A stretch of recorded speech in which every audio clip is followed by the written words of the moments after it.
حضور نے ارشاد فرمایا مشرق کی طرف سے وہ فوجیں نکلیں گی، لوگ آئیں گے جو عرب میں مہدی کی حکومت قائم کریں گے۔ یہ مہدی کون ہوں گے اس کا ذکر میں ذرا بعد میں کروں گا، لیکن نوٹ کر لیجئے کہ مہدی سے پہلے لازماً کسی مشرقی علاقے کے اندر وہ نظام قائم ہو چکے گا، تب وہاں سے فوجیں آئیں گی نا۔ یہ مشرق کون سا ہے؟ عرب کے مشرق میں آپ چلیے ایران بھی آ جائے گا، افغانستان بھی ہے، پاکستان بھی ہے، اور اگر اسے اور توسیع دیں تو ہندوستان بھی ہے۔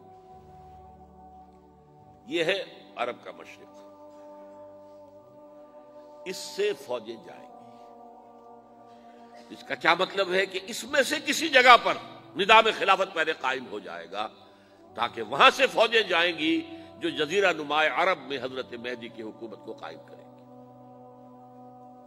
اب دوسری حدیث سنیے، یہ سنن ابن ماجہ کی حدیث تھی جو میں نے آپ کو سنائی، آپ نے پڑھی۔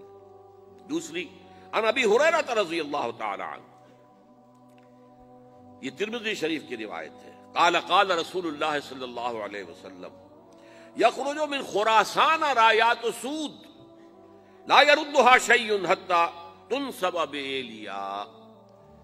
خراسان کے علاقے سے سیاہ جھنڈے لے کر فوجیں آئیں گی، ان کا رخ کوئی موڑ نہیں سکے گا، ان کو پیچھے پھیر نہیں سکیں گے کوئی بھی، یہاں تک کہ وہ یروشلم میں جا کر جھنڈے نصب کر دیں گے۔ ایلیا حضور کے زمانے میں یروشلم کو کہتے تھے۔ یہ یروشلم تھا جب حضرت سلیمان کی حکومت تھی اور یہاں پر معبد سلیمانی، ہیکل سلیمانی قائم ہوا، پھر یہ یروشلم ہی رہا ہے تاریخ میں، یہاں تک کہ سن 70 عیسوی میں جب ٹائٹس رومی جنرل نے اس کو گرایا، ختم کیا، سیکنڈ ٹیمپل گرا دیا اور یہاں سے یہودیوں کو کہا نکل جاؤ، یہاں سے کوئی یہودی باقی نہیں رہا، تب بالکل تہو بالا برباد کر دیا۔ اس کے کوئی 150 سال بعد ہیڈریان، رومن ایمپرر ہیڈریان، اس نے پھر دوبارہ آباد کیا اس شہر کو۔ 150 سال تک یہ بالکل بنجر اور بالکل غیر آباد پڑا تھا۔ اب ہیڈریان نے جب آباد کیا تو اس کا نام ایلیا رکھا، اب یروشلم نام نہیں تھا۔ تو حضور کے زمانے میں پھر اس کا نام ایلیا تھا، اور اب اس سے کیا معلوم ہو رہا ہے کہ یہ یروشلم مسلمانوں کے قبضے سے اس وقت نکلا ہوا ہوگا۔ ایک دفعہ پہلے نکلا تھا، سن 1099 عیسوی میں مسلمانوں کے ہاتھ سے نکلا، کروسیڈرز عیسائیوں نے آ کر اس کو قبضے میں کیا، لاکھوں مسلمانوں کو مارا، قتل کیا۔ اس کو 1187 عیسوی میں واپس لیا ہے۔ کس نے لیا ہے؟ صلاح الدین ایوبی، کرد۔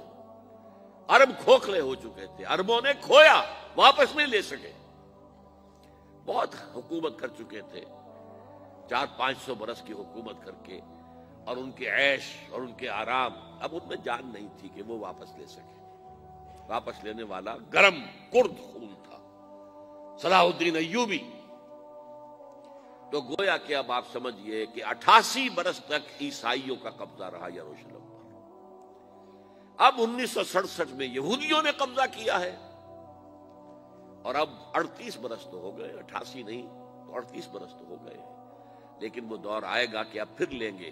لینے والے عرب بھی نہیں ہوں گے، خراسان کے علاقے سے فوجیں آئیں گی۔ یہ خراسان کیا تھا؟ ایلیا تو میں نے آپ کو بتا دیا، یروشلم کا نام ہے۔ خراسان اس زمانے میں ایک بہت بڑے ملک کو کہتے تھے، کچھ حصہ پاکستان کا بھی اس میں شامل ہے، کچھ حصہ ایران کا بھی ہے۔ ایران کے اس حصے کو اب بھی خراسان کہتے ہیں، وہ ایک صوبہ ہے۔ خراسان ایک صوبہ ہے ایران کا، چھوٹا سا۔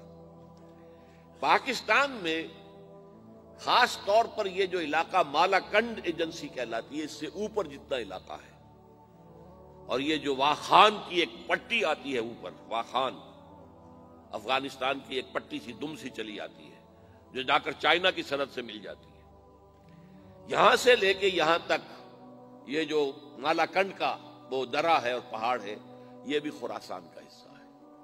باقی تقریباً 2/3 آف افغانستان، ساؤدرن حصہ نہیں ہے خراسان کا حصہ، یہ سیستان کہلاتا تھا، یہ خراسان نہیں ہے، لیکن یہ کہ اوپر کا 2/3 آف افغانستان اور اس کے ساتھ یہ جو عرب، جو اب یہ ترک ممالک آزاد ہوئے ہیں سوویت یونین کی ڈسولوشن کے ساتھ، یہ سارا علاقہ کہلاتا ہے خراسان بزرگ، دی گریٹ خراسان۔